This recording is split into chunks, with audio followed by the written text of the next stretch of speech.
depois vocês podem assistir de novo, né? E aí pronto, gravando. Legal. Hoje eu estou aqui no hotel, aqui em Itajaí, e vou subir para Curitiba amanhã. Então, por isso que eu estou num outro ambiente, mas está bem confortável aqui. Eu só estou com pouca luz aqui. Eu tenho luz ali, liguei todas as luzes, vai dar um reflexo aqui, para eu poder conseguir ler, tá? Porque aqui na bancadinha não tem muita luz. Mas eu quero fazer uma ilustração no começo, para a gente poder entrar no capítulo 11 de Apocalipse, né? Um piedoso ministro escocês ensinava um dos seus paroquianos a ler. O pastor viu que aquele homem era um estudante aplicado e capaz, pois rapidamente aprendeu a ler a Bíblia. Um dia o ministro encontrou a esposa daquele homem na rua e perguntou-lhe se ele vinha fazendo progresso na leitura da Bíblia. Ao que ela respondeu: a Bíblia, meu senhor? Ora, já faz uma semana que ele passou para a leitura dos jornais. Muitos confundem progresso com avanço. Nunca um livro foi tão odiado como a Bíblia. Muitos indivíduos a negaram, ridicularizaram e tentaram destruí-la. Eles a queimaram e quiseram acabar com ela para sempre. E Apocalipse 11 é uma história de triunfo das Santas Escrituras. Nós vamos estudar isso hoje. Às vezes as pessoas começam bem, mas terminam mal, né? Muitas vezes as pessoas começam a estudar o que é certo, de repente abandonam o que é certo para fazer outras coisas. E isso acontece mesmo. Na caminhada cristã, muita gente acha difícil algum tipo de comportamento, de conduta e tal.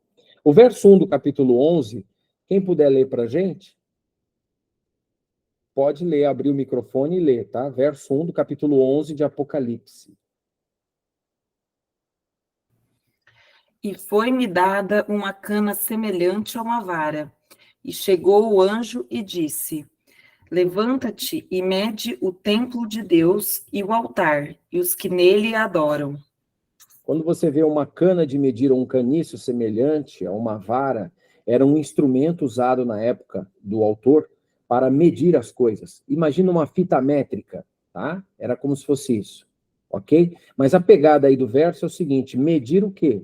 O santuário, né? E o seu altar e os que nele adoram. Então, o que acontece?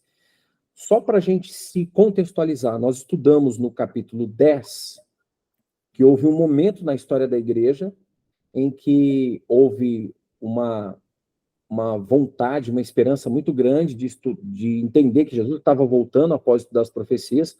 Houve um desapontamento, mas lá no final do capítulo 10, a mensagem foi-me dito que importa que vocês profetizem novamente, ou que estudem as profecias novamente, para muitas nações, ou seja, deveria estudar e ainda ensinar às nações esse estudo. Aí o que é esse estudo da profecia, se não o próprio Apocalipse e o livro de Daniel? Aí eu mostrei o livro de Isaac Newton, que também era um teólogo, que também queria entender essas coisas, e nesse momento houve uma espécie de uma ruptura, e aí começaram então a estudar, a entender e explicar, mas cada um de um jeito. Agora, quando houve a ruptura, o desapontamento, um grupo começou a estudar e tentar entender essa profecia que foi acertado o tempo, mas foi errado o evento, porque Jesus não veio. E aí agora fala, no capítulo 11, que é para medir o santuário e os adoradores. Santuário, só para vocês entenderem, não pode ser uma referência, nesse caso aí, ao templo de Jerusalém. Por quê?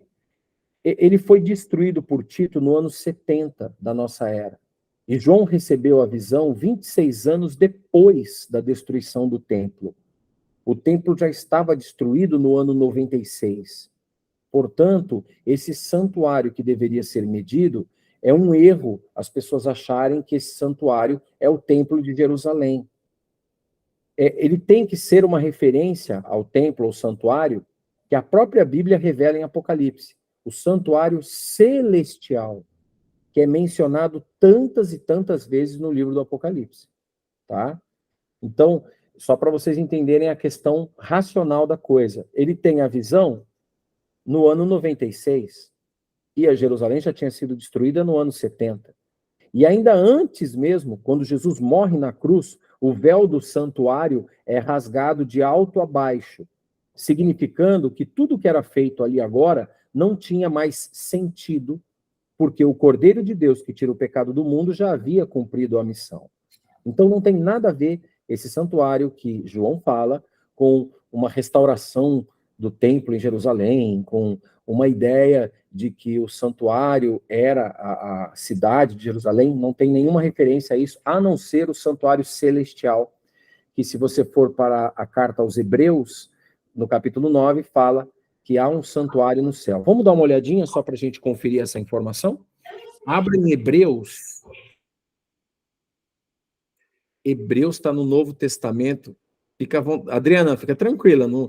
Eu não vi que o microfone estava aberto. Não, relaxa. Se teu filho quiser entrar e participar, alguém, fique à vontade. Aliás, deixa eu só dar um rapidinho aqui. O Pedro, ele está muito interessado no Apocalipse. Eu não sei onde que ele está ouvindo. Até preciso ver a fonte, mas ele falou, mãe, é verdade que antes de Deus vir ao mundo, o evangelho antes de Jesus voltar, o evangelho deve ser pregado para o mundo inteiro? Eu fiquei até emocionada. Olha, Adriana, que coisa linda, né? Você vê o Pedro. Ele está interessado, eu falei para ele assistir comigo, quando ele quiser. Ele acabou de voltar do futebol, e se ele quiser, depois ele vem aqui. Yes!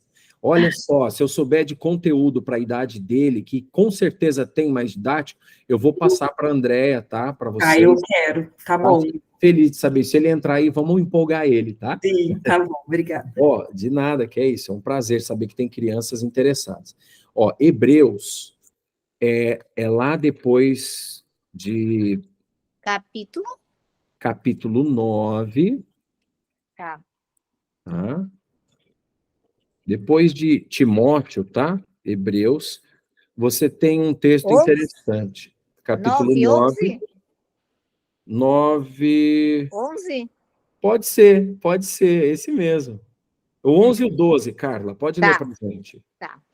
Quando, porém, veio Cristo como sumo sacerdote dos bens já realizados, mediante o maior e mais perfeito tabernáculo, não feito por mãos, quer dizer, não desta criação, não por meio de sangue, de bode e de bezerros, mas pelo seu próprio sangue, entrou no Santo dos Santos, uma vez por todas, tendo obtido eterna redenção. Olha que lindo, né? E ali fala claramente, um santuário não feito por mãos humanas. Sim. Né? Ou seja, não é desta criação. Então existe um santuário. E eu poderia mostrar para vocês outros versos, não só esse, está lá no Velho Testamento mesmo, quando Moisés recebeu a ordem para fazer o santuário, o tabernáculo, Deus fala claramente para ele, faça conforme o modelo que eu te mostrei. Que modelo? O modelo celestial, né? É justamente esse que Paulo fala em Hebreus. Então, voltando para o contexto do estudo de Apocalipse capítulo 11, você vai verificar que esse santuário é no céu. Pronto. Os adoradores. E os adoradores? Trata-se, nesse caso aí, dos que adoram a Deus de maneira verdadeira. Ou seja, o verdadeiro povo de Deus que adora a Deus, como a Bíblia fala, em espírito e em verdade. Né? E diz aqui que os adoradores aqui na terra, todos aqueles que dizem que adoram, eles serão medidos, porque é isso que está no verso 1. Dispõe-te e mede o santuário de Deus, o seu altar e os que nele adoram. Quer dizer, é para medir tanto o santuário e os que adoram. Qual é a ideia dessa? Lembra que Jesus falou para Pedro, o que ligares na terra será ligado no céu, e o que está ligado no céu está ligado na terra. A adoração a Deus, ela é um registro da nossa fé durante toda a nossa vida. É como se fosse um backup, tá? De todo o nosso comportamento diante de Deus, a nossa obediência, a nossa consagração, a nossa santificação, ou a nossa pecaminosidade, a nossa rebeldia, tudo é registrado. E esse santuário celestial, ele tem como se fosse uma espécie de um status. O extrato da conta corrente do Jackson, ela está credora ou está devedora? O sangue de Cristo na minha vida me cobre e me limpa de todos os meus pecados. Mas, a partir daquele momento, Jesus, igual ele falou para a prostituta, vai e não peques mais. Então, ele não falou, tudo bem, você está perdoada, pode seguir tua vida, faz o que você quiser dela. Não, não, ele falou, vai e não peques mais. Então, mas se eu cair hoje, Jackson, você pode chegar a Jesus, pedir perdão e seguir sua vida. Mas se eu cair de novo, você pode fazer isso de novo. Mas se eu agora, já que eu descobri isso, eu posso fazer isso várias vezes, então, né? Aí Deus vai ler se você intencionalmente está se aproveitando disso para continuar sendo um pecadeiro. Um pecadeiro, né? Porque pecador todos nós somos. Às vezes, de vez em quando a gente desliza, de vez em quando a gente erra. Aí a gente vai até a graça salvadora e ele nos perdoa. Fala, filho, você caiu de novo, mas eu te amo, vem aqui, eu vou te ajudar. Agora, quando a gente cria um mecanismo, faz um truque psicológico, onde, já que ele perdoa mesmo, aí é ele que vai, ele e você que sabe disso, né? Então, Deus, ele está vendo os verdadeiros adoradores. Aqui eu não estou falando de tendência pecaminosa, eu estou falando no sentido de lealdade aos mandamentos de Deus. Quer ver? Os adoradores, o verdadeiro povo de Deus, eles serão medidos não de acordo com a sua estatura física, mas por um padrão que é certo, uma lei ou um princípio de ação. Tiago, capítulo 2, no verso 12, diz assim, falai de tal maneira e tal maneira procedei, como aqueles que hão de ser julgados pela lei da liberdade. Tiago 2,12. Mas que lei da liberdade é essa? Paulo fala nela em Romanos, né? O contexto de Tiago 2,12, quando foi escrito, ele nos revela que esta é uma referência direta aos 10 mandamentos. Porque no verso 11 de Tiago, capítulo 2, também é dito assim, não matarás, não adulterarás. Então, Tiago está falando que nós vamos ser julgados. Olha como isso é interessante. Nós vamos ser julgados por um padrão. Que padrão é esse? Uma lei moral, a lei de Deus, tá? E ali, Tiago, capítulo 2, no verso 12, diz isso. No verso 11, ele fala uma referência direta aos mandamentos dele. Agora, medindo o templo, quando você vê essa expressão, medindo o templo, presta bem atenção, gente. O ato de medir algum objeto requer que seja dada atenção especial àquele objeto. A ordem de medir o templo de Deus é uma ordem, é um comando profético, ou seja, foi determinado para que a igreja dê uma atenção especial ao assunto do templo ou do santuário. É interessante, quando lemos o Mateus 24, na aula passada, Jesus falou para dar uma olhada no que Daniel falou, quando vier o dia da abominação, da desolação, não foi? Jesus falou isso no sermão profético. Então, olha o verso 2, capítulo 10, ou capítulo 11 de Apocalipse, verso 2. Quem tiver na mão aí, pode ler.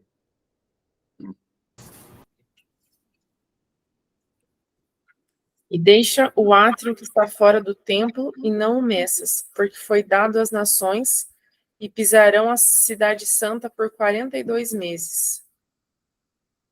Olha só. O átrio exterior do santuário, que fala, deixa de parte o átrio exterior, não é? A parte externa. O santuário celestial, o santuário é no céu. A parte externa ao santuário é aquela parte que não é o céu. Eu vou tentar explicar para vocês de uma forma simples. Quando o judeu ou o israelita trazia a oferta de sacrifício para o cordeiro, né, uma ovelha para ser imolada no antigo Israel, ele não imolava aquela ovelha lá dentro do lugar santo ou santíssimo. Ele fazia esse ato, esse gesto de sacrifício do lado de fora, e era um lugar chamado pátio externo. Ok? Esse lugar, o pecador podia acessar esse lugar. Os outros 2 lugares ele não podia acessar. O lugar santo e santíssimo, só o sacerdote e o sumo sacerdote. Então, quando você entende essa geolocalização do tabernáculo aqui na Terra, você entende a didática de Deus ao ensinar para a gente que lá onde ele mora é um lugar e aqui onde nós moramos é outro. Lá é santo, perfeito, justo. Aqui é imperfeito. E o que faz a ligação entre nós e Deus é Cristo, o Deus conosco, Emmanuel, aquele que se fez carne. Então, o átrio exterior do santuário era o lugar onde eram sacrificadas as vítimas, ou seja, as ovelhas, os cordeiros, né? Que morriam como símbolo de Cristo para a nossa perfeição. Esse sangue era ministrado no santuário. Ele morria aqui, mas o sangue era aspergido lá na cortina do santuário. Onde Jesus devia morrer, então, era onde? Na terra. Jesus, a ovelha de Deus, veio e morre aqui no pátio externo, na terra. No Calvário, na Judéia, ali foi o altar de sacrifício. E somos agora direcionados para uma série de eventos na terra. Tá? Então, você vai ter aqui agora, ter que entender que em algum momento esse átrio ele foi medido também, né? Mas ele foi colocado de parte. Por quê? Porque foi alterado, burlado, mudado, ultrajado o sentido dessa adoração. Como que é isso, Jackson? Olha só, os verdadeiros adoradores adoram a Deus, aceitam o sacrifício de Cristo, entendem que eles precisam obedecer a Deus, os mandamentos. Aí você vai para Daniel para entender isso, porque Daniel explica algumas coisas para entendermos Apocalipse. Vai lá para Daniel, vem comigo, Daniel capítulo 7.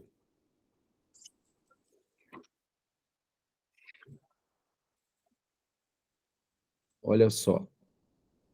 Daniel capítulo 7. Quem encontrar aí já pode ler para a gente o verso... Deixa eu abrir aqui certinho para a gente não se perder. 7, verso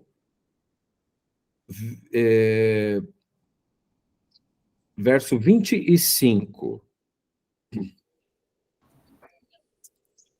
25, 26. 25 e 26. Pode ler quem encontrou.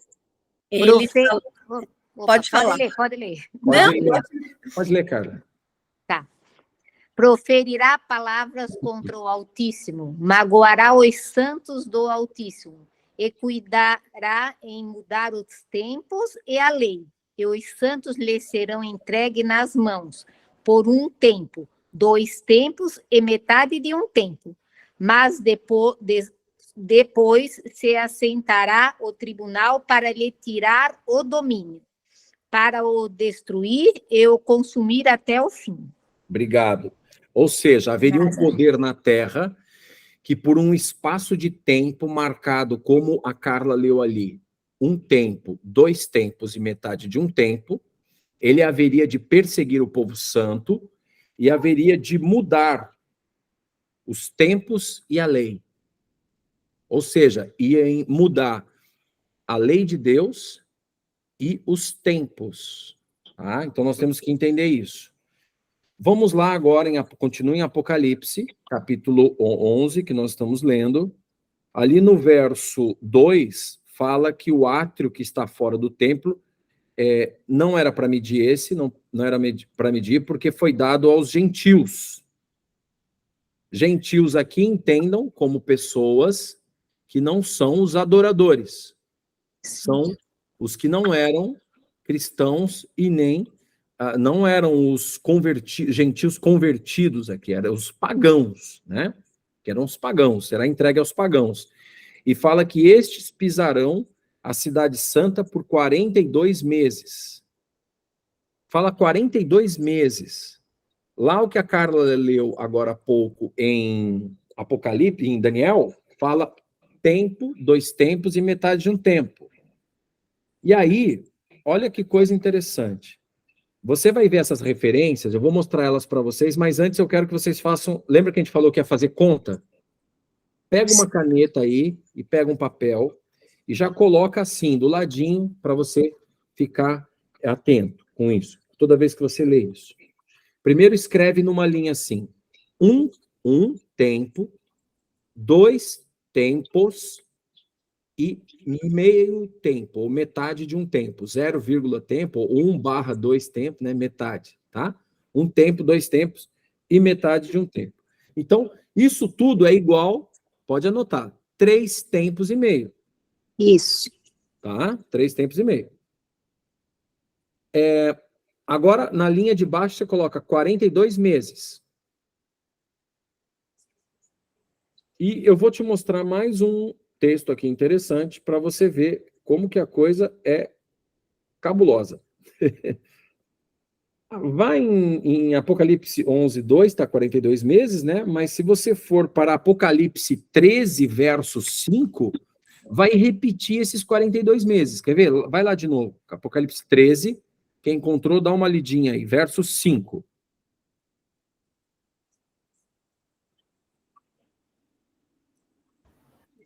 Foi permitido ao monstro se gabar da sua autoridade e dizer blasfêmias contra Deus. Ele recebeu autoridade para vir durante 42 meses. Olha aí.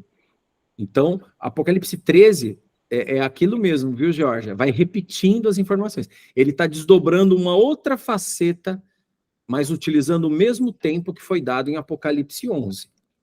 42 meses. Agora, para fechar a conta, vai para...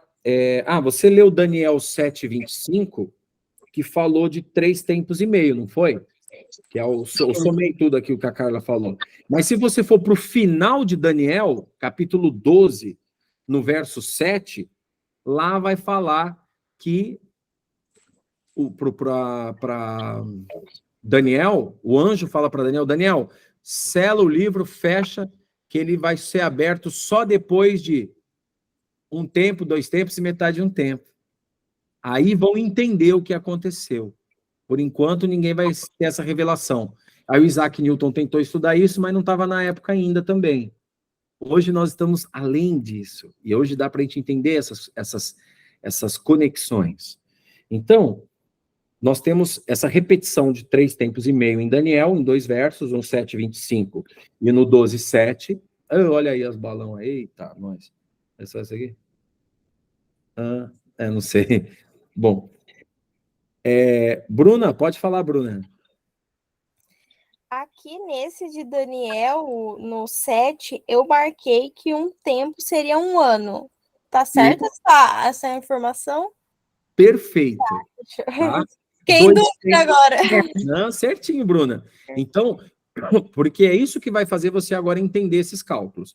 Mas antes de entrar nos tempos e nos 42 meses, vamos ver agora uma repetição de tempo também em Apocalipse. No 11, verso 3. Leia o verso 3, alguém aí, por favor. No mesmo capítulo. Falou de 42 meses e agora vai falar de um outro tempo. Quem encontrou pode ler.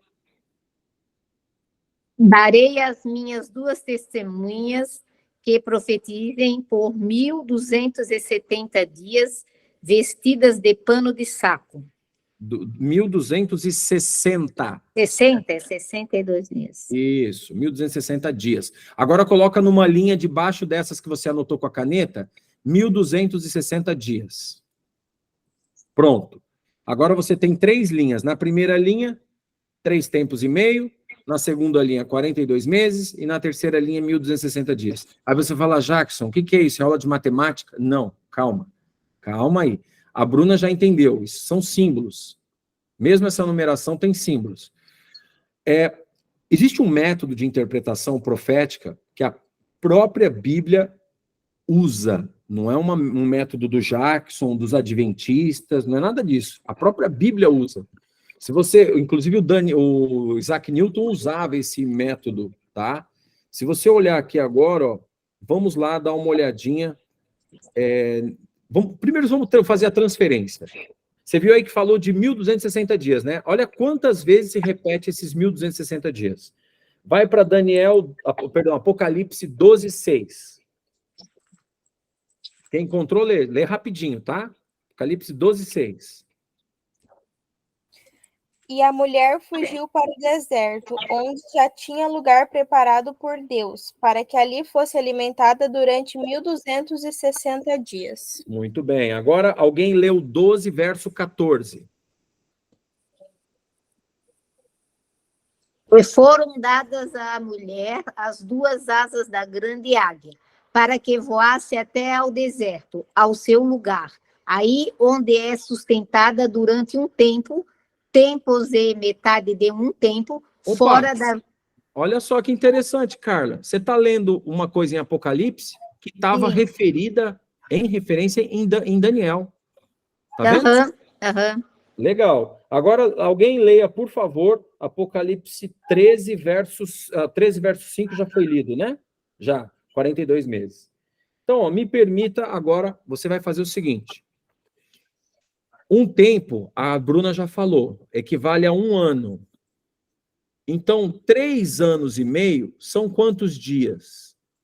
Levando em conta que o calendário bíblico, no calendário bíblico judeu, caraíta, que é o raiz mesmo, cada mês tem 30 dias. Então, se cada mês tem 30 dias, segundo a cultura de João, 12 meses é 1 ano. Então, quantos são 12 vezes 30? Faz a conta aí. 1260. 1260. Olha que legal, né? Então, 3 anos e meio, né? 3 anos e meio dá 1260. Agora, olha que louco. 42 meses. Faz 42 meses, ou 42 vezes 30. Dá quanto? 1260. 1260. Também está dando 1260. É. E aí você vê a Bíblia, em Apocalipse, forrada de 1260. São 3 maneiras de dizer que é o mesmo período. 1260 dias. Agora, quando você tem o método correto para interpretar a profecia, tudo abre na nossa mente. Abra a Bíblia aí para você ver quanto vale cada dia na profecia de tempo. Você vai abrir a Bíblia em Ezequiel, capítulo 4. Alguém abre em Ezequiel, capítulo 4, e outra pessoa abre em Números, capítulo 14, verso 34. Quem achou Ezequiel, capítulo 4, pode ler para a gente, por favor, o verso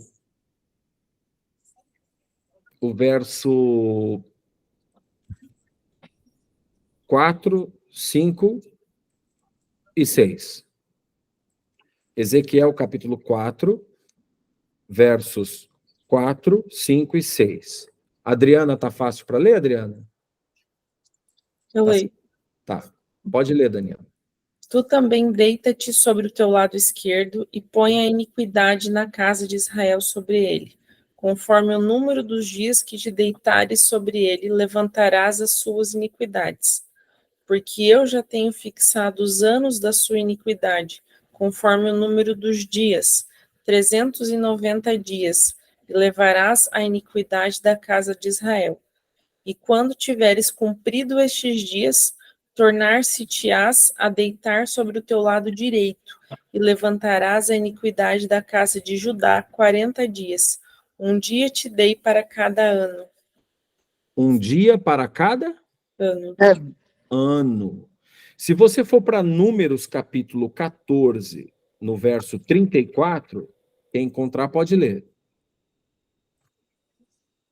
Segundo o número dos dias em que espiastes a terra, 40 dias, cada dia representado 1 ano. Levarei sobre vós as vossas iniquidades, 40 anos, e tereis experiência do meu desagrado. Nossa, tá vendo? Eles estavam perambulando pela terra depois de serem libertos da escravidão do Egito, e no 40º dia eles se tornaram rebeldes. E Deus falou: ah, é? Eu já ia entregar a terra para vocês agora.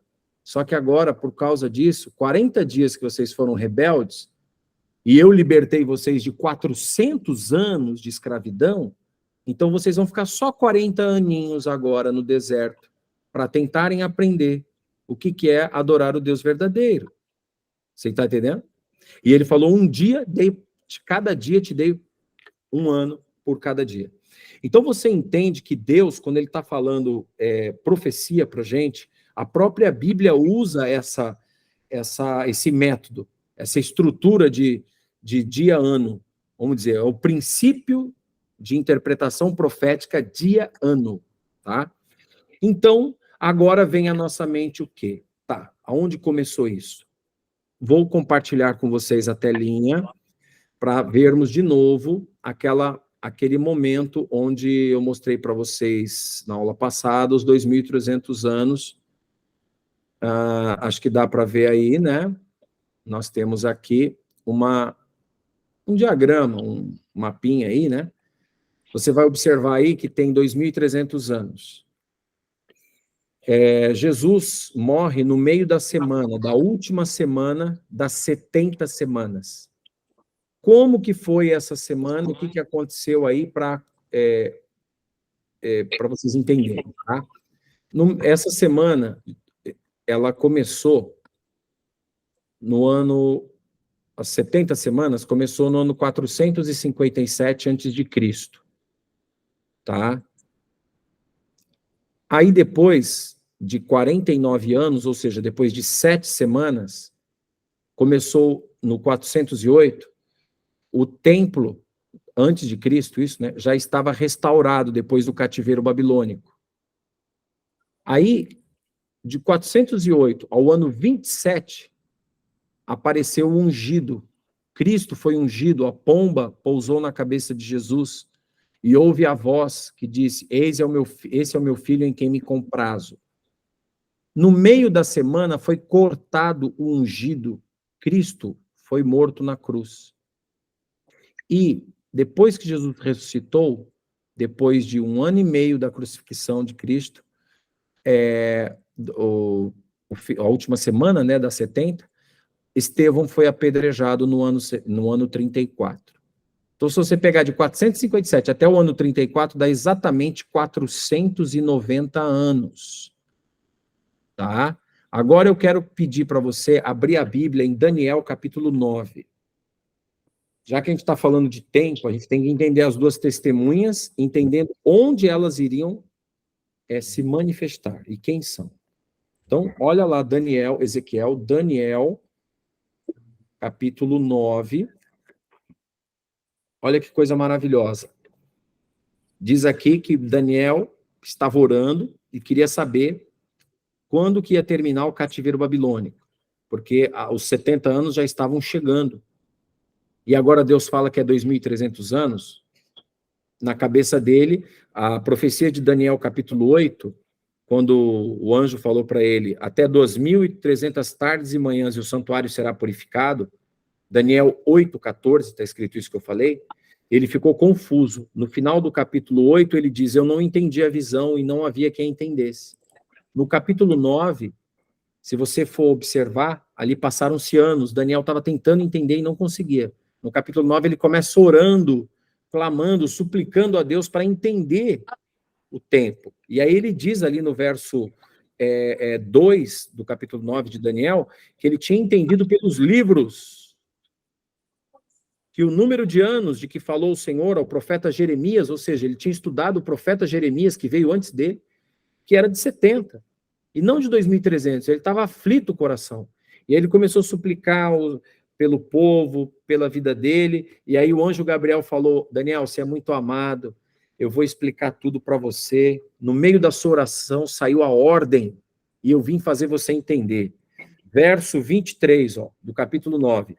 No princípio das tuas súplicas, Daniel, saiu a ordem, e eu vim para declará-la a ti, porque és muito amado, portanto, considera a mensagem, entende a visão. Agora você vai entender. Aí ele vai e fala, 70 semanas estão determinadas sobre o teu povo. E qual era o povo de Daniel? Os israelitas, os judeus. Agora, tira o olho da Bíblia e olha o gráfico. Consegue ver o gráfico? Consegue ver onde está 70 semanas aí? Sim. Né? Olha lá, até 70 semanas é determinado sobre o teu povo, Jesus, judeu. O que estava escrito lá em cima naquela plaquinha na cruz? INRI, Jesus Nazareno, rei dos judeus. Deus. 70 semanas estão determinadas sobre o teu povo, Daniel. E olha, agora voltamos para o verso da Bíblia. E sobre a tua santa cidade, para fazer cessar a transgressão e dar fim aos pecados, e para expiar a iniquidade, e trazer a justiça eterna, e selar a visão e a profecia, e para ungir o santo dos santos, ó, ungir o santuário. Ou seja, o sacrifício de Cristo na terra era a validação do caráter de Deus no santuário celestial, de que Deus é amor. E aí, olha que interessante o verso 25. Sabe e entende. Agora ele vai dar o início dessa profecia. Desde a saída da ordem para restaurar e para edificar Jerusalém, ou seja, olha lá, 457 a.C., lá no gráfico. Se você vai em Esdras 7, verso 7, o rei Artaxerxes decretou e deu condição jurídica, econômica, e liberou o povo para restaurar os muros de Jerusalém, em 457. Então, aqui o verso 25 se cumpriu. E aí continuou. Para edificar Jerusalém, até o ungido é o ano 27. Está vendo ali o gráfico? Até o ungido, ou seja, Jesus foi ungido, ele recebeu a unção, recebeu o Espírito Santo no batismo, no santo batismo no Rio Jordão, por João Batista. Então, o ano 27... do ano 457 até o ano 27 são 69 semanas. Olha agora o que está no texto em Daniel. Ó. Até o ungido, 60... até o ungido príncipe, 7 semanas. E 62 semanas. Por que 7 semanas e 62 semanas? Porque a restauração das ruínas de Jerusalém e do templo durou 49 anos. 7 semanas para restaurar. Então, do ano 457 ao ano 408, foi a restauração de Jerusalém e do templo. E do templo até chegar o ungido, o cordeiro, mais 62 semanas, ou seja, mais 434 anos. Então, esses dois blocos fecham o que o anjo revelou aqui para Daniel em Apocalipse 9. Sabe e entende, desde a saída da ordem para restaurar e edificar Jerusalém até ungido, o príncipe, 7 semanas e 62 semanas. Ele dividiu 69 semanas em duas porções, né? 7 mais 62. E aí ele fala, ó, as praças e as tranqueiras, ou seja, tudo aquilo que estava quebrado, se reedificarão, mas em tempos angustiosos. Depois eu desafio você a ler Esdras e Neemias. Você vai ver a dificuldade, a luta que foi para reconstruir Jerusalém. Eles tinham que usar a colher de pedreiro numa mão e na outra mão a espada, porque os inimigos não queriam deixar eles restaurarem.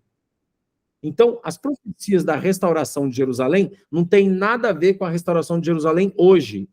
Elas têm a ver com a restauração de Jerusalém antes da vinda de Cristo. Pode falar, Geórgia. Não, só um comentário, assim. Se eles fizessem todos esses cálculos, ele já ia saber o dia certo que Jesus ia nascer e morrer, né? Mas eles não sabiam, né, fazer. Gente do céu. Geórgia, foi muito pertinente a sua colocação. Porque a sua lógica foi brilhante. Tá certinho aí. Exato, tá tão claro, né? Olha agora, só. né? Não, mas olha só. Mas isso daqui estava revelado para os judeus. Não, já estava, que é o Velho Agora, Testamento. quem foi que estudou as profecias e foi um tapa na cara dos judeus quando Jesus chegou? Os magos que vieram do Oriente Sim. calcularam tudo e entendiam que... porque os magos, quando foram, eles já sabiam, eles já foram sabendo que Jesus tinha nascido sem alguém ter falado para eles, né? Isso, chegaram para Herodes, que era o rei da Judéia. Ei, onde está o neném? Onde nasceu o rei dos judeus? Pois vimos a sua estrela e viemos adorá-lo. Ou seja, eles sabiam os sinais que estavam marcados, que viria em Belém, tudo mais, e calculavam o tempo, mais ou menos, do nascimento de Jesus. E os judeus, profetas, sacerdotes, que tinham a Torá, Não estavam sabendo de nada. Eles estavam mais preocupados com a religiosidade e com o lucro do templo do que com as profecias do Senhor do templo. E então foi um tapa na cara para a liderança religiosa da época imaginar que povos de outras nações estavam estudando. E aí pode surgir a pergunta: como que é que os magos estudaram? Como é que chegou as escrituras do Velho Testamento na mão deles? Vocês saberiam me dizer? Não tá bem. Vocês se lembram que o rei mais sábio da história da Bíblia foi Salomão. Salomão, filho de Davi. Todas as pessoas que vinham conhecer o reino, ele dava cópias da Torá. Inclusive a rainha de Sabá, que era pessoas do Oriente, levaram cópias. E existem argumentos maravilhosos. Flávio Josefo, Eusébio de Cesareia, próprios gregos, eles tinham acesso à literatura e à escritura sagrada dos judeus. Só que os judeus, eles usavam aquilo mais como um ornamento e uma ostentação do que o estudo. Então, o que acontece? A mesma coisa nos nossos dias, meus irmãos, minhas irmãs. Muita gente está arrotando Bíblia no púlpito, mas não está estudando as profecias. Estão falando que sabem, que entendem, mas, na verdade, vão passar vergonha na hora final. E eu parabenizo vocês por estarem entendendo. A Georgia matou a charada aqui. Isso vai acontecer exatamente com a gente nos dias do fim. Mas se você olhar aqui, volta para Daniel rapidinho, para a gente fechar Apocalipse 11, no verso 26 fala assim, ó: depois das 62 semanas, será cortado o ungido. Mas como é que a gente saberia que seria cortado o ungido? Olha só, diz aqui que e não será mais o povo do príncipe que há de vir, destruirá a cidade e santuário. O seu fim será uma inundação, até o fim haverá guerra e estas determinadas desolações. Anos 70 da nossa era foi a desolação final de Jerusalém. Verso 27, note aqui, ó: ele confirmará uma aliança com muitos, por uma semana. Ou seja, a última semana das 70 semanas era onde Cristo haveria de cumprir a sua missão. Como? Uma semana ele vai cumprir essa aliança, mas na metade da semana fará cessar o sacrifício. O véu do santuário se rasgou de alto a baixo quando Jesus morreu na cruz. Então, se você conta do ano 27, quando ele foi ungido, até a cruz, dá exatamente 3 anos e meio. Se uma semana de dias são 7 anos, 3 anos e meio, Jesus morre, tem que ter mais 3 anos e meio. O que é de relevante no Novo Testamento que aconteceu depois da morte de Cristo? O apedrejamento de Estevão, o primeiro mártir da história do cristianismo. Ali começa a pregação do evangelho aos gentios, porque os judeus rejeitaram nacionalmente a sua mensagem. Não o povo. Muitos dos judeus, os apóstolos e outros até hoje, são cristãos. Mas o judaísmo nacionalista, zelótico, né? Cabalístico, etc., porque existem várias veias do judaísmo, esses rejeitaram a Cristo. Então, aqui a gente vê claramente que, queridos, é incrível a precisão matemática da revelação de Deus para o povo judeu e para o povo cristão. Então, hoje, nós que somos cristãos, e muitos judeus que são cristãos estudam o Velho Testamento e estudam o Novo Testamento, fica claro algumas coisas. Então, beleza, a gente entendeu isso aí, Jackson. Terminou no 34. Mas foi falado para Daniel que eram 2.300 anos. Aí Daniel vai para o capítulo 12 de Daniel. O que fala lá? Fala, Daniel, sela a visão, sela o livro, porque só no tempo do fim, depois de tempos e metade de um tempo, é que vão saber o que aconteceu. E vão entender, vão estudar e vão entender. Então, agora, vamos entender isso no campo histórico aqui. Deixa eu parar a apresentação e mostrar aqui para vocês. Nossa, o tempo voou, gente. Meu Deus do céu, já são 9h19.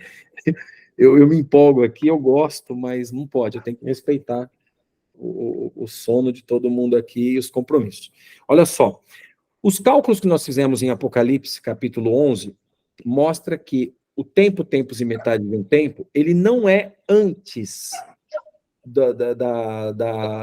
de Cristo, ele é depois de Cristo. Se ele é depois de Cristo, ele tem que estar dentro de um espaço de tempo que já foi revelado.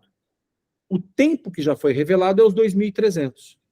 O bloco das 70 semanas foi um marcador de início.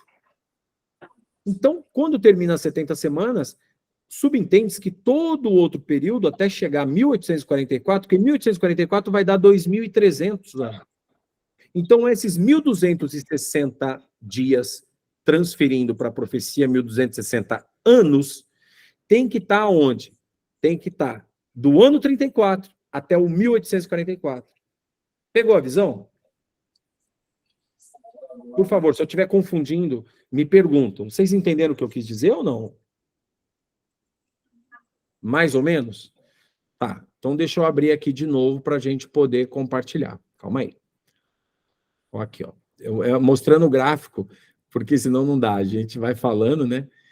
Tá vendo aqui um espaço aqui entre o ano 34 ao ano 1844? Tem muito tempo aqui, ó. Sim. Né? Tá? Aqui a gente entendeu 70 semanas, ali em Daniel, capítulo 9. Mas se você for para Daniel, capítulo 8, o que está lá? Daniel, capítulo 8, verso 14. Abra a Bíblia aí e leia para mim, por favor. Daniel 8, 14. Quem encontrar pode ler primeiro. Ele me disse, até 2.300 tardes e manhãs e o santuário será purificado. Muito bem. Uma tarde e uma manhã é um dia, correto? Tá. Então 2.300 tardes e manhãs são 2.300 dias. Na profecia, 2.300 dias são quantos anos? 2.300 anos. Anos. Porque para cada dia é um ano. 300 anos. Isso. Então, essa profecia dos 2.300 anos, Daniel, ele não tinha entendido quando ela começaria, quando ela terminaria, e aí Deus vai e fala para ele no capítulo 9 que ela começaria com a reconstrução de Jerusalém no início das 70 semanas. Lembra que a gente leu agora há pouco? Uhum. Tá? E ela terminaria no ano 34. Mas aí surge a pergunta, mas aqui só deu quantos anos? 70 semanas são quantos anos? Ó, olha aqui o cursor. São 490.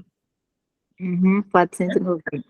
Então, mas para dar 2.300, faz um cálculo aí com a caneta. Pega 2.300 anos e faz menos 490. E vê quantos anos faltam.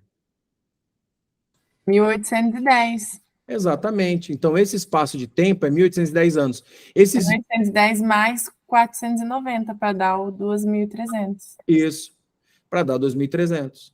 E agora, se você pegar do ano 34 da nossa era e jogar mais 1.810 anos, faz a soma. 1.810 mais 34. Dá quanto? 1844. Ô, bingo, aleluia. Tá entendendo?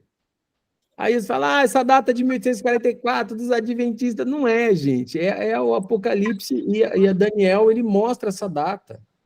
Entendeu? E o que aconteceu aí? Nada, né? Em 1844? O santuário começou a ser purificado, né? Jesus saiu do Santíssimo para... Calma aí. Olha só. Em 1844, falaram que Jesus ia voltar. Falaram. Uhum. Por que eles falaram que Jesus ia voltar? E erraram. Porque eles achavam que o santuário que seria purificado seria a terra. Que Jesus viria, pisaria nessa terra, e agora o santuário seria purificado. Erraram! Errou! né? Eles calcularam certinho. O cálculo estava certo, mas o evento estava errado. Porque o santuário que seria purificado não era a terra.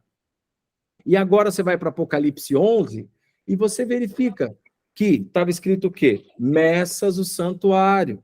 Não foi isso que a gente leu? Sim, Vai medir o santuário e os adoradores, não é isso? sim. Foi isso que nós lemos.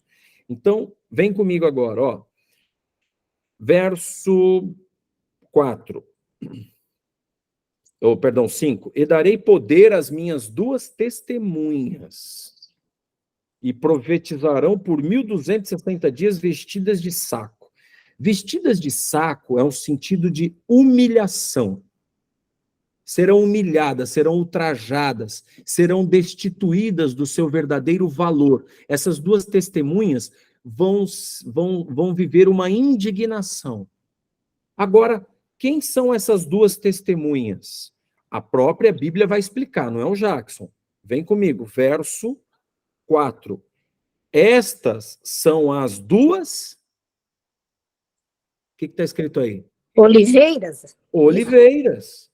Estas são as 2 oliveiras e os 2 candeeiros que estão diante do Senhor da terra. 2 candeeiros. Ou seja, num dado momento da história da humanidade, haveriam 2 oliveiras e 2 candeeiros, que são, na simbologia profética de Apocalipse, as 2 testemunhas, que seriam ultrajadas, humilhadas, jogadas por terra como pano de saco. Então, nós vamos ver, a Bíblia vai explicar para a gente hoje o que é que foi perseguido e o que é que foram essas 2 testemunhas. Zacarias, capítulo 4, quem encontrar, já vai abrindo a Bíblia aí. Zacarias, capítulo 4, no Velho Testamento, antes de Malaquias, tá, gente? Vai lá, Mateus volta, vai dar em Malaquias, Zacarias está ali antes. Zacarias, capítulo 4. Jackson, seria o Antigo e Novo Testamento? Ô, Mamanda, você já está mandando lá no ângulo, hein? Vamos ver se é mesmo? Eu estou com o Rodrigo Júnior aqui, ouvindo junto, e aí ele falou, pergunta, mamãe, se é, porque ele disse que para ele é. Daí eu falei... Não, tá. Vamos deixar no suspense. Vamos ler a Bíblia, tá? Mas olha só. Capítulo 4 de Zacarias, verso 3. Alguém pode ler para a gente, por favor? 4, verso 3.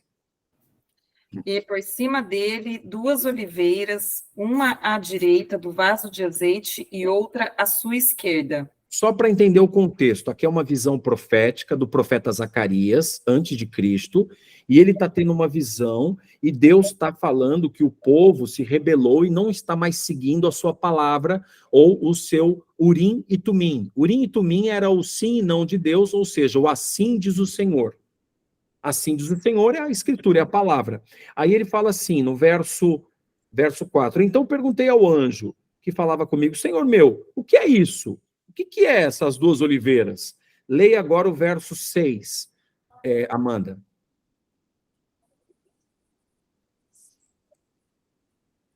Verso 6. O microfone está fechado. Amanda, o microfone está fechado. Pode ler a outra pessoa que tiver com o texto. Carla, Adriana, fiquem à vontade. Prosseguiu ele e me disse, esta é a palavra do Senhor a Zorobabel, não por força nem por poder, mas pelo meu espírito, diz o Senhor dos Exércitos. Muito bem. Ele disse diretamente, esta é o quê? A palavra do Senhor. A palavra do Senhor. Então, as 2 oliveiras aqui foram uma representação das profecias e dos ensinos. Ou seja, a Torá, o Pentateuco e as profecias. Naquela época, eles dividiam o Velho Testamento em 2 partes. Agora, no Apocalipse, eles dividem a Bíblia em 2 partes. E ainda, João usa uma ilustração interessante. Ele fala das 2 oliveiras e fala do quê? Dos candeeiros. 2 candeeiros, não é isso que ele fala? Um candeeiro gera o quê? O que um candeeiro produz? Luz. O que está escrito em Salmos 119, verso 105? Lâmpada para os meus pés é a tua palavra e luz para os meus caminhos. Então, fica muito claro aqui, aí sim respondendo, Amanda, que a profecia está falando em Apocalipse que a Bíblia, a palavra de Deus, seria perseguida e seria humilhada por 1260 anos. Toda a palavra de Deus seria ultrajada, haveriam de mudar os tempos, as leis, as doutrinas. E o que aconteceu num espaço de 1260 anos que marcaria esse período? Olha só, eu vou fazer uma coisa aqui que você pode fazer aí também, tá? À vontade. Vou dar um Google, tá?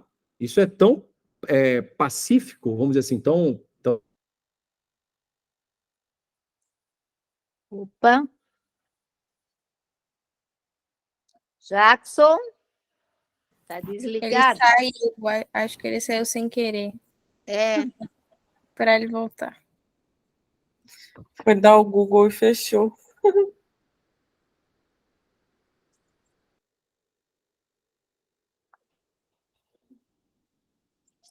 Gente, continua aí para nós, você.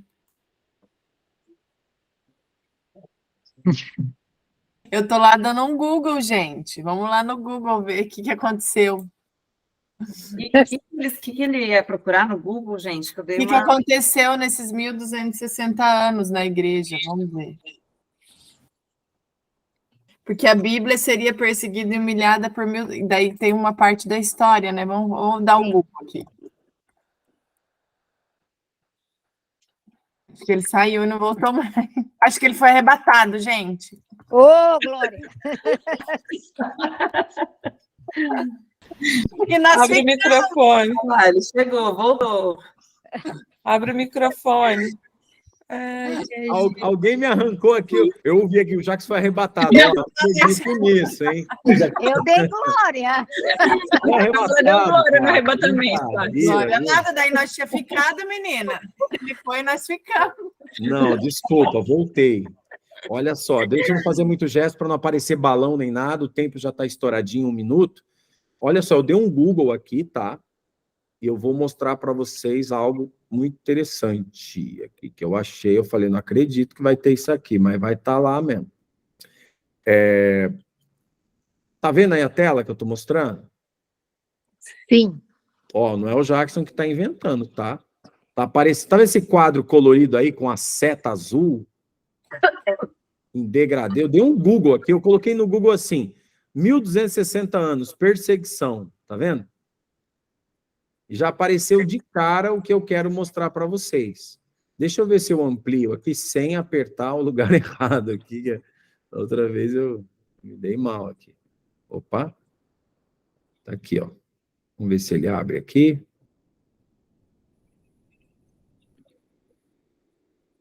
Estão conseguindo ver o gráfico, gente?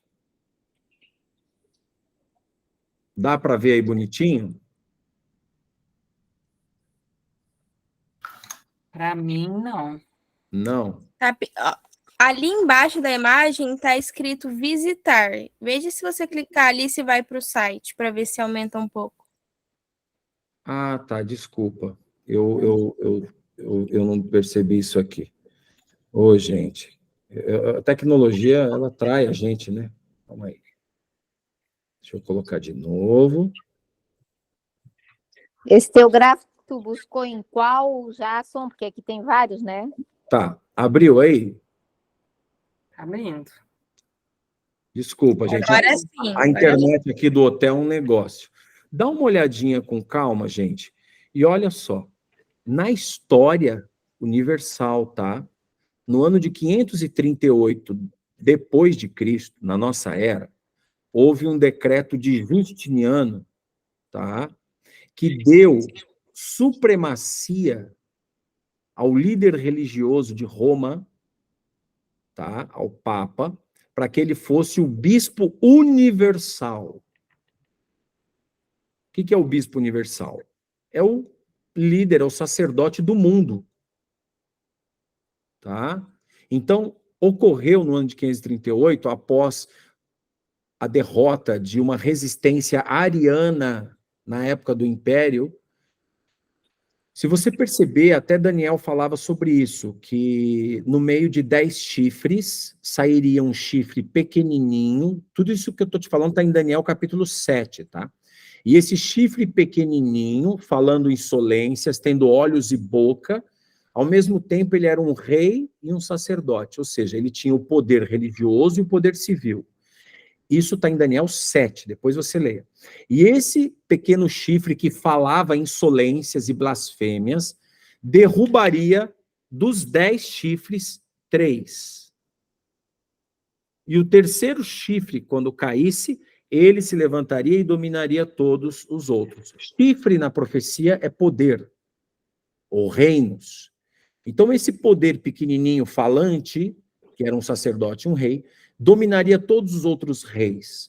E isso aconteceu na história, matematicamente, no ano 538, quando 3 chifres, os vândalos, os érulos e os ostrogodos, eram tribos bárbaras. Os vândalos e os érulos já tinham sido destruídos. Uma resistência eram os ostrogodos. Se você olhar nas enciclopédias de história, eles foram derrotados em 538, e Justiniano agora dá um decreto dando supremacia papal, que era o quê? Direito de dominar e dar um voto, que nem um César, o que ele falasse estava falado. E dali em diante começaram todas as alterações e as mudanças da palavra de Deus. Mandamento, mudou lei, mudou a forma de entender a crucifixão, a intermediação da salvação por meio de indulgências. Você comprava um pedacinho no céu. Isso que a gente vê hoje em algumas igrejas aí, isso é velho já, isso existia desde essa época. E aí, essa malandragem religiosa, ela foi se perpetuando em tradições. E aí você tinha que ter uso de velas, uso da roupa sacerdotal, para falar que ainda eles eram, né, os escapulários, as ladainhas, a quantidade de santos, tudo isso foi se estruturando e se tornando a religião cristã, totalmente deturpada do cristianismo. Só que, olha que interessante, nesse espaço de tempo, ele vai de 538 a 1798. Faz 1798 aí na calculadora, menos 538. Vê quanto dá.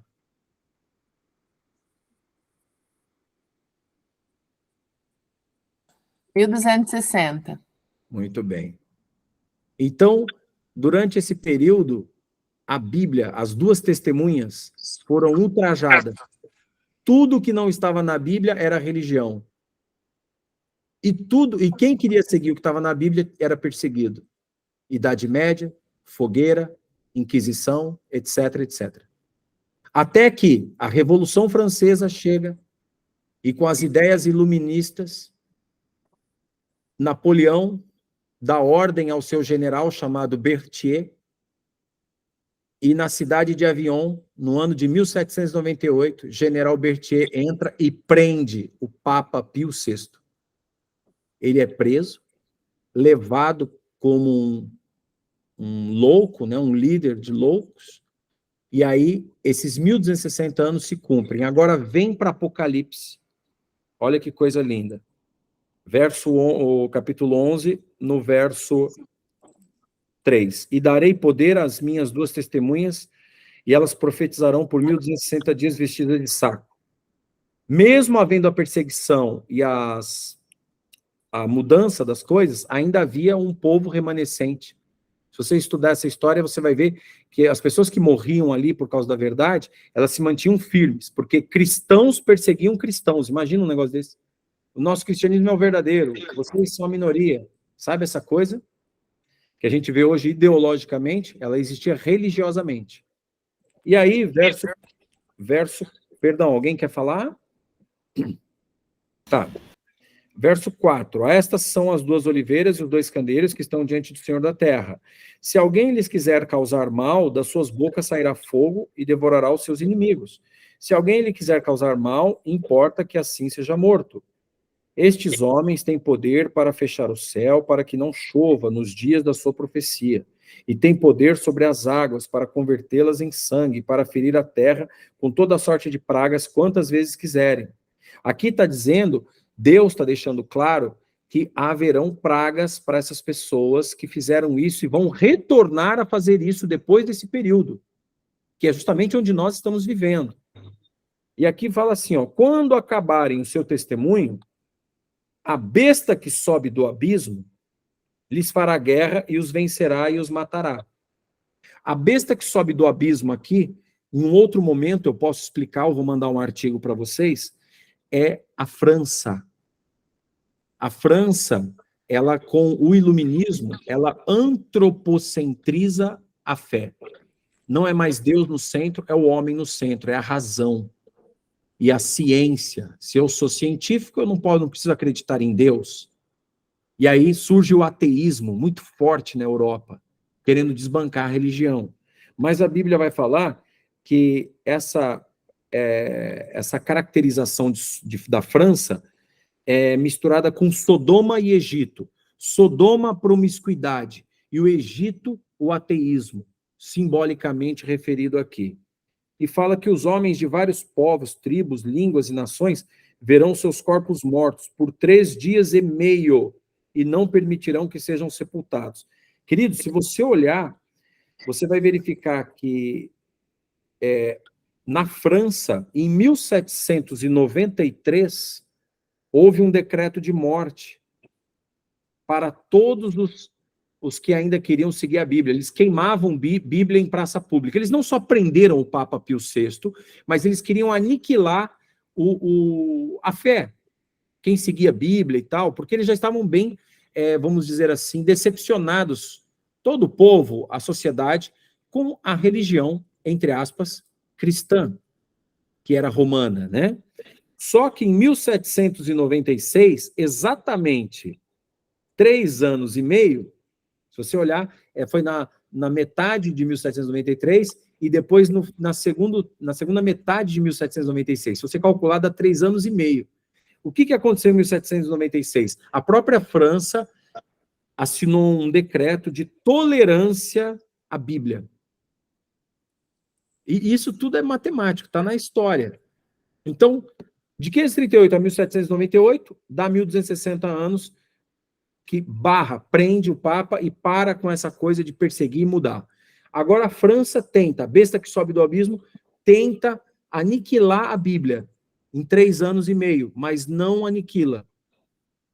Não extermina. Agora a tolerância à Bíblia, em 1796. E sabe o que vai acontecer depois, em 1810, 1805, antes de chegar em 1844? Vai surgir as sociedades bíblicas. Sociedade Bíblica Inglesa, Sociedade Bíblica Alemã, Sociedade Bíblica Americana, ou seja, sociedades que se organizam para imprimir a Bíblia na língua de todas as nações, para que todas as pessoas possam ter a liberdade de estudar a Bíblia e não decorar ou ficar reféns do que era ensinado no sistema romano, que só o Papa pode ler e os padres a Bíblia e interpretá-la. Então, Deus, ele permitiu na história uma coisa maravilhosa. Ele libertou a sua palavra para que ela pudesse, em profusão, ser levada ao mundo, por todas as fés. Muitos europeus saem da Europa, fugindo de Roma. Os pais peregrinos, como são conhecidos, descobrem a América e agora começam a colonizar a América, começam a se afastar dessa... E a América é o maior país protestante do mundo, porque lá começou o protestantismo de uma grande nação que hoje é uma grande potência. E isso também tem implicações proféticas. Mas, a priori, no capítulo 11, a gente verifica que Deus, ele permitiu que essas 2 testemunhas fossem perseguidas, a sua palavra, depois ele quebrou esse cativeiro, porque era um cativeiro religioso que prendia a palavra de Deus. Depois, essa besta que sobe do abismo tenta acabar com a Bíblia, dá uma tolerância, sociedades bíblicas avançam, as pessoas começam a estudar a Bíblia e entender, né? E olha lá o verso 11 do capítulo 11. Depois daqueles 3 dias e meio, leiam aí, olha que coisa linda. O Espírito de vida, vindo de Deus, entrou neles e puseram-se de pé. E caiu grande temor sobre os que o perseguiam. Eu até coloquei uma frase aqui na minha Bíblia, eu falei, as ideologias, os perseguidores, os que odeiam a Bíblia, né? Tentaram acabar com a Bíblia, mas a Bíblia é uma bigorna, onde todos os martelos se desgastaram. Né? Tentaram esmagar a Bíblia, mas essa bigorna é muito forte. A palavra de Deus, né? E aqui fala, ó, então ouviram uma grande voz do céu que lhes dizia, subi para aqui. E subiram ao céu em uma nuvem e os seus inimigos os viram. Aqui é a simbologia da vitória. Ó, tá vendo aí embaixo? Aconteceu tudo isso? Mas olha aqui, ó, o que está acontecendo. O santuário agora vai ser entendido. Naquela mesma hora, houve um grande terremoto e caiu a 10ª parte da cidade. Aqui está se referindo ao terremoto de Lisboa, que foi um dos maiores terremotos dessa época, tá? E, inclusive, foi profetizado por Jesus em São Mateus 24. Esse terremoto que haveria de acontecer depois de todo esse período de perseguição. E aí fala que é passado o segundo ai e o terceiro ai cedo virá. O terceiro é o último, tá? E aí vai falar do quê? No verso 15, queridos? A 7ª trombeta. Olha só. Então, só para a gente fechar aqui, depois eu faço uma introdução à 7ª trombeta, na próximo encontro, e abro o Apocalipse 12. O que a gente tem que entender é que a Bíblia foi perseguida num espaço de tempo. Deus tirou esses que prendiam a Bíblia, deixou a Bíblia avançar para que as pessoas pudessem estudar as profecias, entender as Escrituras, e só depois de 1798 é que o livrinho selado foi aberto. Que livrinho era esse? Daniel. O livro que eu mostrei para vocês de Isaac Newton, ele foi escrito em 1728, publicado pelo irmão dele depois que ele morreu, em 1733. E ainda assim, Isaac Newton falava que não dava para entender ainda o que ia acontecer, mas ele sabia que alguma coisa ia acontecer, e aconteceu. Em 1798, quando o Papa Pio VI foi preso, e ali cessou o poder perseguidor sobre as 2 testemunhas da Bíblia, aí a Bíblia foi liberada, ou seja, foi tirado o selo do livrinho, porque as pessoas começaram a estudar, a entender, a estudar as profecias e querer entender o que estava acontecendo. E aí, quando foi chegando em Daniel, eles descobriram que eram 2.300 tardes e manhãs e o santuário seria purificado. Aí você entende por que a maioria dos cristãos daquela época ficaram tão excitados em entender, puxa, Jesus está voltando, porque já está em 1798, se a gente joga 1810, é 1844. 1800 e pouco foi um estudo em cima do outro para tentar entender e chegaram à conclusão de que o santuário seria na terra. Só que não era isso. Entendeu? Aí depois de 1844, um povo começou a estudar, começou a entender, começou a verificar que essa profecia tinha se cumprido e algo começou a acontecer no santuário celestial. O que está acontecendo hoje no santuário celestial? Nós estamos vivendo, segundo as profecias, no período do juízo investigativo, ou juízo pré-advento. Um juízo antes da vinda de Cristo. E quem está sendo medido? Os adoradores, quem é verdadeiro adorador e quem é falso adorador. E o que está em jogo? Os mandamentos de Deus, especificamente o mandamento que revela Deus como Criador dos céus e da terra, e do mar, e de tudo que nele há. Enquanto uns falam uma coisa e outros falam outra, a Bíblia fala uma coisa só. E vou falar uma coisa para vocês, para ir já encerrando, tá? Numa guerra, a primeira vítima é a verdade. Todo mundo quer ter a sua verdade. Só que a única verdade é a que está aqui. É Jesus, eu sou o caminho, a verdade e a vida. Ninguém vem ao Pai senão por mim. O profeta Zacarias, o profeta Ezequiel fala, a tua palavra é a verdade. Então, não se apeguem às verdades da maioria, ou de algum ou de outro. Leia na Bíblia e tenta entender essas coisas à luz da Bíblia, porque o que a Bíblia está apresentando para mim e para você hoje é que é matemático isso. Não há mais, gente, agora uma coisa importante, não há mais profecia de tempo depois de 1844. Não tem. Não tem na Bíblia, vai ter mais tantos anos, tantos dias. Não tem. Jesus pode voltar a qualquer momento. Nós estamos no momento de misericórdia da porta que está aberta ainda, que é a porta da graça. A qualquer momento podem acontecer algumas coisas e encerrar-se o momento. Eu mostrei aqui em escatologia para vocês alguns gráficos anteriormente, e eu vi que algumas pessoas queriam entender os eventos finais. Eu fiquei um pouquinho preocupado com apresentar isso para vocês, porque eu achei que não era o momento, mas eu vi que pessoas queriam entender. Tá, se Jesus está para voltar, em que momento a gente está da história, Jackson? Né? Se Jesus está para voltar, e a gente está vendo todos esses detalhes, em que momento da história a gente está vivendo para saber se é que Jesus está voltando mesmo, né? Então, eu separei aqui uma sequência, eu queria só mostrar para vocês aqui para fechar o nosso estudo dessa noite, tá? Você está vendo aí a imagem da volta de Jesus, correto? É isso que vocês estão vendo aí, gente? Sim, correto. Tá, beleza. Deixa eu só colocar aqui para vocês bonitinho, porque eu não quero errar aqui.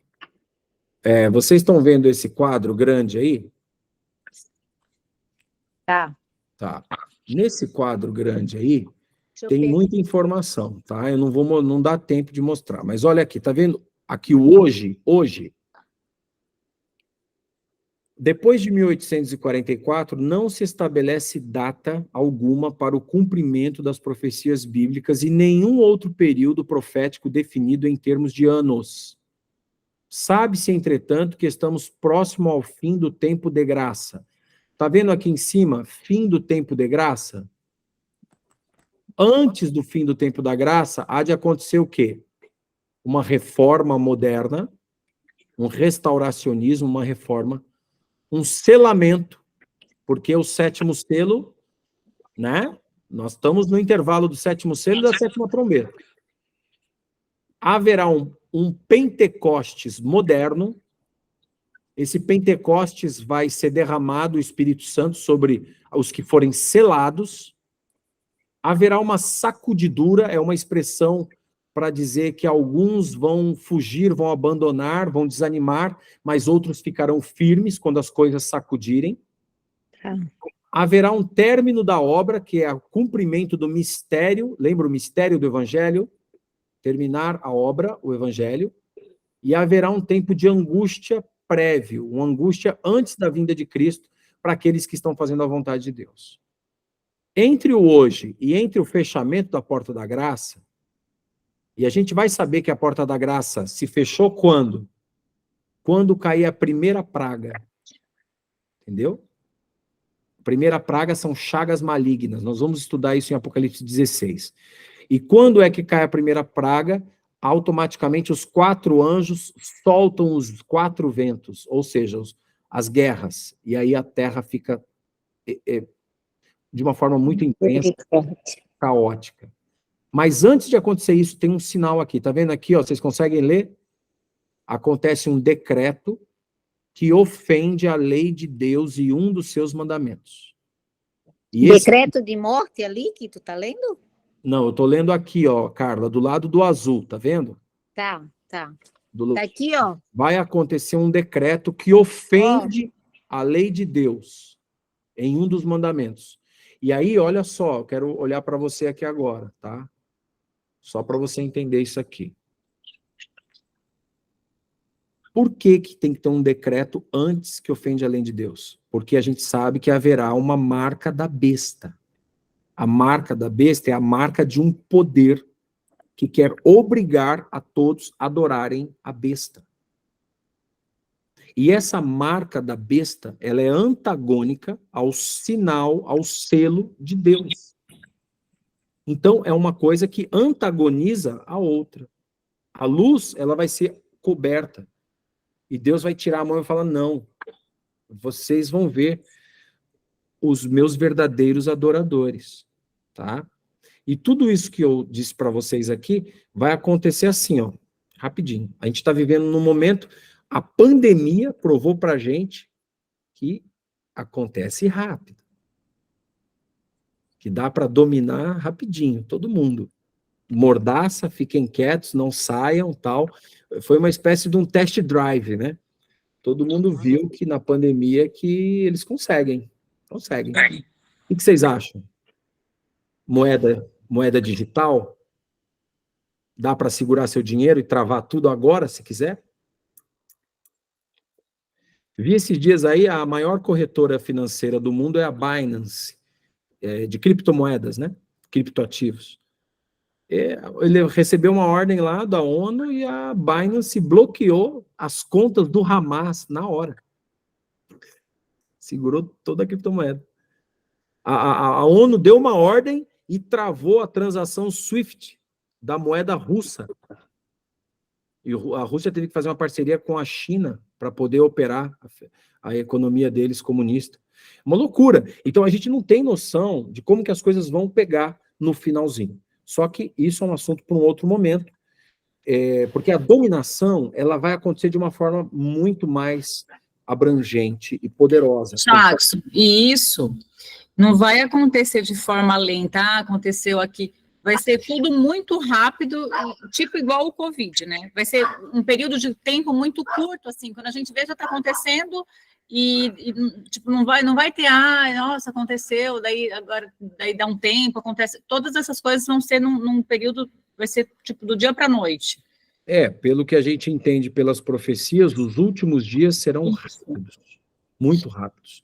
Então, hoje, a única coisa que a gente está tendo tempo hoje é a misericórdia de Deus para tomar decisões certas, para estar do lado certo na hora certa. As nossas escolhas, né? Isso. Então, está havendo um juízo hoje no céu, no santuário celestial, começou em 1844, segundo as profecias, onde todos os cristãos, depois que liberou a Bíblia, o acesso à luz, às duas testemunhas, nós somos julgados pela quantidade de luz que estamos recebendo. Então, você que está assistindo hoje essa mensagem, não é uma mensagem de assustamento, tá, gente? É de preparação, né? Mas você tem que se preparar, porque Jesus está voltando, então, se você não toma uma decisão agora, ela pode ser, né, por negligência, né, e tal, a gente tem que estar atento, tá? Então, o que eu tinha para falar para vocês, eu poderia abrir mais sobre a sétima trombeta, que vai do verso 15 ao 19, mas eu vou poupar vocês, porque já foram aí já estourei bem. Nós vamos ler na... Ô, Jackson, hoje eu estava estudando, tentando estudar. Olha aí, a Carla tem o gráfico lá, né, Carla? Ô, Carlinha, aí, ó. Gente, se vocês quiserem esse material depois, eu mando aí para a Andréia um PDF completo, com todas essas informações, tem os textos. Jackson, eu ia te pedir para você mandar mesmo, eu acho que vai ajudar bastante para a gente poder estudar extra, né?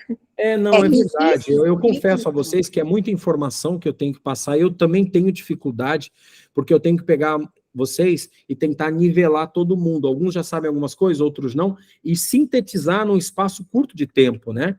Então, a minha sustentação oral aqui, doutoras, não, é duro, porque as visões, as ideias, o horário, né, o tempo, mas eu mando para vocês e vocês vão dando uma olhada com calma. E a gente já está chegando aí na metade do Apocalipse, né? Porque olha só, mais de 50%, né? Já estamos no 11, são 22 capítulos. Mas agora tudo vai ficar muito claro. Vocês vão olhar agora e vão falar, caramba, então tem a ver com Roma. E aí, Roma vai voltar no final? O que vocês acham? Hoje, Jackson, deixa eu só te perguntar uma coisa. Quando fala que a gente tem que sair das grandes cidades e ir para os campos, por exemplo, eu fico, às vezes, me questionando, assim, ainda conversei com a Amanda e com a minha mãe esses dias sobre isso, né? Eu tenho um primo que está lá se preparando, enfim. Ah, você conhece o Fábio Pini?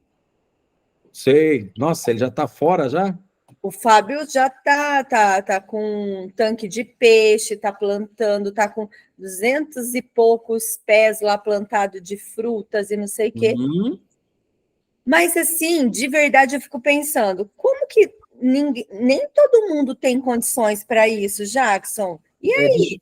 Deixa eu te falar. Difícil você ir para o meio do mato? Assim, Não é isso. A orientação né? profética é que a vida no campo, ela é um estilo de vida. Uhum. Quem tem familiares nos Estados Unidos sabe que muitos americanos, ele tem a sua casa na cidade, ele tem a casa na praia e ele tem a casa no campo. Uhum. Por quê? Olha o cachorrinho da Adriana lá.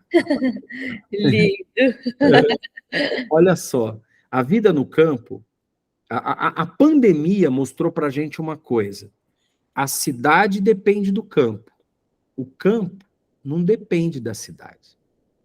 Se a pessoa, assim, se a coisa estourar, você depende de água encanada, luz elétrica, carro, supermercado para comprar o alface, etc. O cara que está no campo, então, a profecia quer que você tenha prudência. Você não precisa ser um milionário para ter uma vida no campo, mas você tem que criar um estilo de vida que possa, na sobrevivência, poder não depender das cidades. Então, hoje, por exemplo, eu penso nisso. Todo dia eu penso nisso e eu estou me preparando para isso. Mas Deus não quer que você tome uma atitude radical de fugir. Ele quer que você crie um estilo de vida para você ser mais saudável, para você ter uma alimentação correta, para você ter um estilo de vida equilibrado. No campo, você medita mais, você reflete mais, você consegue estudar melhor, você tem mais capacidade mental para ouvir a voz de Deus. Agora, tem uns doidinhos aí, uns gadernal, que vende tudo, vai para o campo. Isso é loucura, não é isso? Então, não é isso, Mas né? no caso do Fábio, o Fábio tem a vida dele aqui e ele tem o sítio lá, André. Ele Isso, aí tá certo. Ele Porque está o que acontece? preparando uma vida mais tranquila para ele de sobrevivência no futuro. Isso, porque olha, crianças, idosos, pessoas assim, imagina, estourou uma pandemia, um negócio, uma guerra, vai para o campo, fica no campo, tranquilinho, lá tem a comidinha lá, tem o esquema, você está guardado. Agora, Deus quer que nós estejamos preparados para pregar o evangelho também. Então, eu não posso ter uma atitude egoísta, né? Porque eu fico pensando, muitas pessoas, a maioria não tem condições. Um pobre coitado aí não tem condições de ir por um campo, nem de sustentar, nem nas grandes cidades. E daí eu fico pensando, como que será que vai ser isso, entendeu? É um questionamento mesmo que eu tenho. É difícil de eu conseguir compreender isso. Eu acredito, pelo meu entendimento, eu penso que igual você falou, quem tem condições, quem tem essa possibilidade, vai ser mais fácil na perseguição. André, mas a gente vai ter que fazer igual os irmãos cristãos primitivos.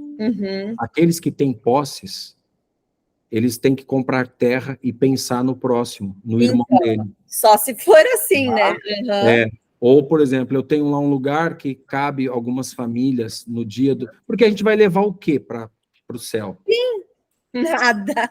Né?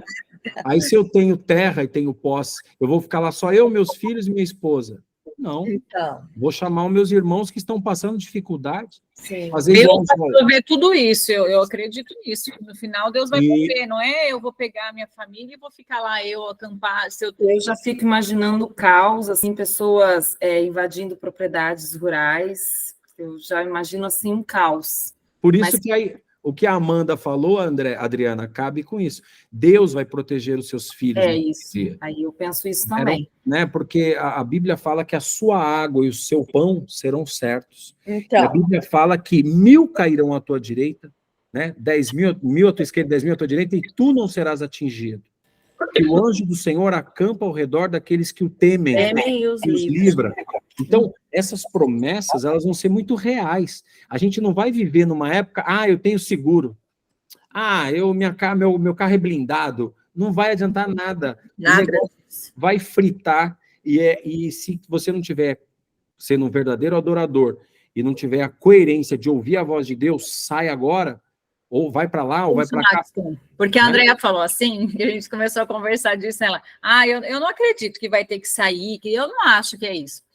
Só que no fim, quando a gente estiver nessa época, vai ser muito difícil nós ficarmos aqui e conseguir comprar, comer, fazer. A nossa vida vai virar um caos muito grande aqui. Mesmo com a misericórdia de Deus, então o conselho que porque para a gente ter essa passagem, né, de tribulação mais tranquila, é que se a gente conseguir sair das grandes cidades, que é para a gente fazer isso nessa época, não é? Sim, olha só, Elias tinha acabado de enfrentar 450 profetas de Baal, né? E depois ele fugiu com medo, ele teve fome, Deus alimentou ele. Deus cuidou dele, né? Nas grandes cidades, meus irmãos, pessoal que está em Maringá aí, Maringá é uma cidade maravilhosa, próspera, né? Balneário Camboriú também, o pessoal bom da gaita lá, né? Eu estou aqui em Itajaí. Agora, eu vou lá em São Paulo, na capital, e eu vejo o pessoal nas periferias ali, vivendo apinhado, numa situação deprimente, e tem muita gente ali que é filho de Deus, temente a Deus, que está procurando. Deus não vai deixar os seus filhos desamparados. Sabe qual é o problema? O problema é a gente querer resolver o problema. Ô, Jackson, só não precisa abordar o tema, mas essa questão das grandes cidades, de fuga das grandes... Está na Bíblia isso? Está na Bíblia quando você faz por inferência. Olha só. Lembra o que aconteceu com Jerusalém no ano 70? Jesus falou o quê? Aqueles que estiverem, não deixem, fujam, saiam. Está lá em Mateus 24, né? Orem para que a fuga de vocês não seja no sábado e nem no inverno.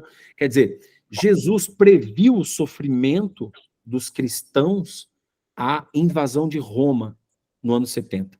E se você olhar na história, você vai perceber que muitos deles, eles não queriam sair de Jerusalém achando que seriam, vamos dizer assim, seriam guardados, poupados, né? Porque eram fiéis. Não teve jeito. A ordem era para sair. Os que saíram de Jerusalém, eles foram viver no campo e saíram, eles não sofreram a tribulação que estava prevista por Cristo. Aqueles que ficaram em Jerusalém, diz a história que Sestio, o imperador, e o general mandou a ordem, eles entraram e furaram todo mundo dentro da cidade, e fala que o sangue escorria pelas escadarias do templo, que foi feio. Então, eu não estou querendo pôr medo em ninguém, eu estou falando que a profecia, a história se repete. Vai ter decreto, vai ter sanção. Vocês viram, gente, eu fiquei abismado na pandemia, uma mulher e uma filhinha, o cara dando cacetete, botando eles dentro de uma viatura na praia de Copacabana, só porque a mulher estava andando. Então, a gente não tem noção do que pode vir numa situação dessa, tá? Mas aqueles que estiverem, forem fiéis a Deus e estiverem ouvindo a palavra de Deus e atento, antenado com as profecias, não vai ter filho de Deus sofrendo em demasia. A não ser que seja teimoso, né? Pode até um teimoso pode ser salvo, mas vai sofrer. Então tem que ficar atento, né? Ô, Jackson, você está voltando um pouquinho, quando você falou das moedas, né, digitais, o Roger me mandou essa semana passada, não sei se foi no Canadá, se eu não me engano, que fizeram greve, os caminhoneiros fizeram greve e eles bloquearam o dinheiro deles. As contas, sim. Você viu isso? Sim. Quer dizer, agora...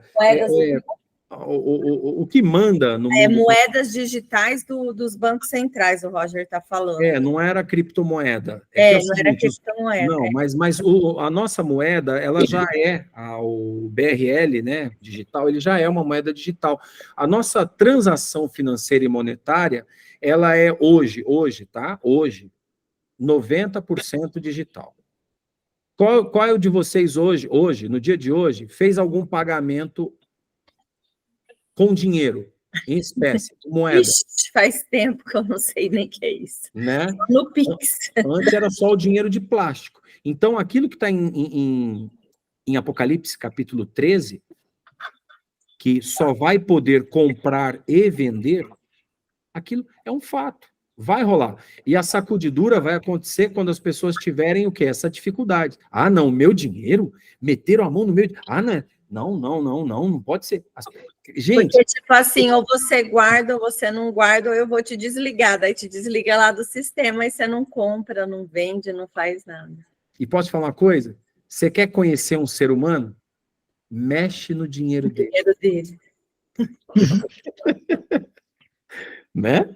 Olha, a profecia é clara. Meus queridos, que ninguém possa mexer no nosso coração e na verdade que a gente está estudando. Desculpa, estendi muito, eu quero mastigar um pouco melhor essa granola, não vamos engolir de uma vez tudo, tá? Ô, Jackson, você tem que fazer um dia só dessas especulações de perguntas, assim, de... fazer um livre, assim, muita curiosidade, muita coisa.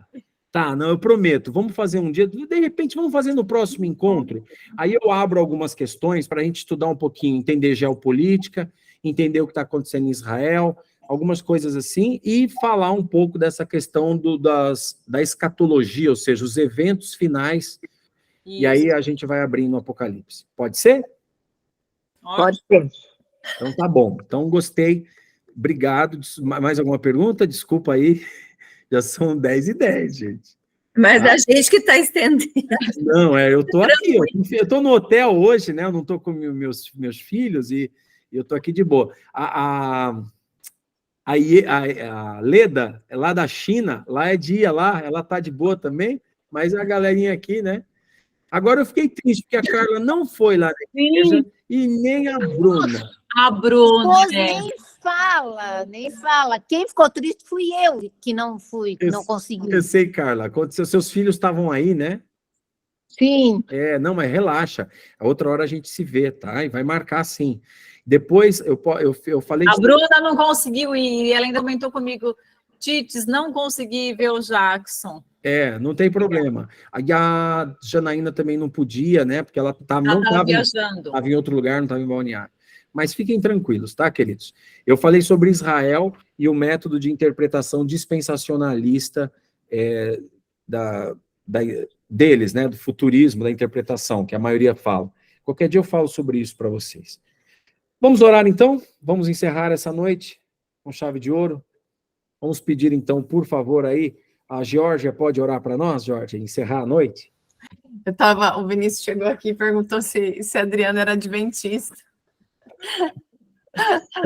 Vinícius, porque o Pedro falou hoje no futebol que ele é adventista. Eu falei, amém. Ô, Glória. Por enquanto, eu sou de coração. Só. Aê, que bênção, né? Mas olha, ela acredita no advento. Isso já é importante, né? Ela é a Carla. Eu sei que a Carla agora, esse assunto nós vamos deixar para, né? Já é um outro... É um outro departamento. Deus vai prover. Amém. Que bom, vamos orar, gente. Então. Vamos lá.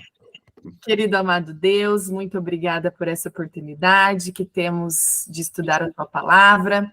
Temos esse livre acesso ainda e temos que agradecer mesmo, Pai. Em nome de Jesus, que o Senhor possa abrir as nossas mentes e os nossos corações para estarmos cada vez mais entendendo o que será desse mundo. Amém. Esteja com cada família que está aqui representada. Quero orar especificamente pela vida do Jackson, que tem disponibilizado esse tempo para estar nos ensinando, Pai. Em nome de Jesus, obrigada por este dia, por essa noite. Esteja conosco. Amém. Amém.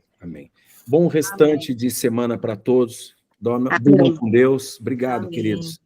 Boa noite, gente. Tchau, boa noite. Tchau. Bruninha Fujona.